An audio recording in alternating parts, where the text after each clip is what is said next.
Billiard. I got so much going on right now. Break it down, bring it back, make it clap. I got 3 old thoughts, new guap, where that thing, bitches on my line. Ajaran teologi agama Hindu digambarkan dengan konsep politeisme atau menganut kepercayaan terhadap banyak dewa. Politeisme dimulai dengan konsep Trimurti yang artinya yaitu meyakini 3 dewa. Dalam pengantar ini terdapat pertanyaan yang harus saya jawab, yaitu pertanyaan pertama, dari kedua tafsiran tersebut, manakah yang lebih dekat dengan pandangan Anda? Saya menjawab, yaitu pandangan saya setuju terhadap tafsiran yang kedua, karena tafsiran ini menegaskan bahwa meskipun Tuhan itu satu, Tuhan itu esa, tapi banyak cara kerja dan manifestasinya yang beragam. Agama Hindu sering dituduh sebagai agama politeisme dikarenakan banyak memuja banyak dewa, dan banyak orang yang menganggap bahwa banyaknya dewa diartikan sebagai kita menganut atau menyembah banyak Tuhan. Namun sebenarnya itu tidaklah sepenuhnya benar, karena menurut umat Hindu, Tuhan itu satu dan Tuhan itu esa, dan hanya satu kekuatan dan menjadi sumber dari segala yang ada, yang manifestasikan dirinya kepada manusia dalam beragam bentuk.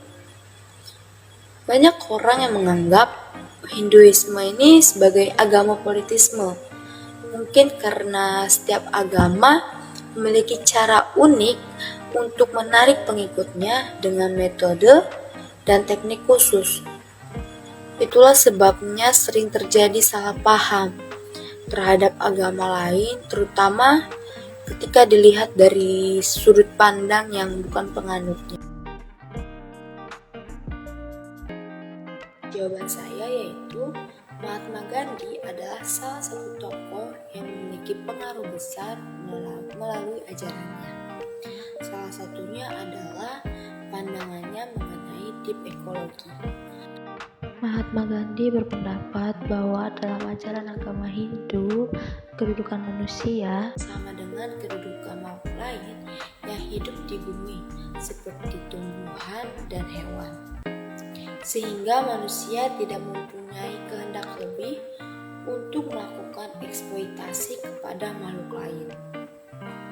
Gandhi pernah mengatakan, meskipun ular berbisa seperti kobra, sekalipun ingin menggigitnya, ia tidak akan membunuhnya karena pandangan dan prinsipnya akan deep ekologi yang amat dalam tersebut.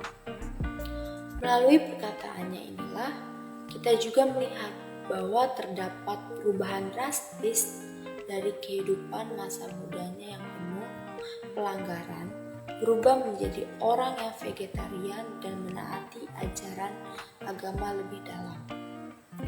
Oleh karena itu, Gandhi dapat menjadi seorang tokoh Hindu yang ajarannya dapat berpengaruh besar kepada umat-umat agama Hindu sampai sekarang.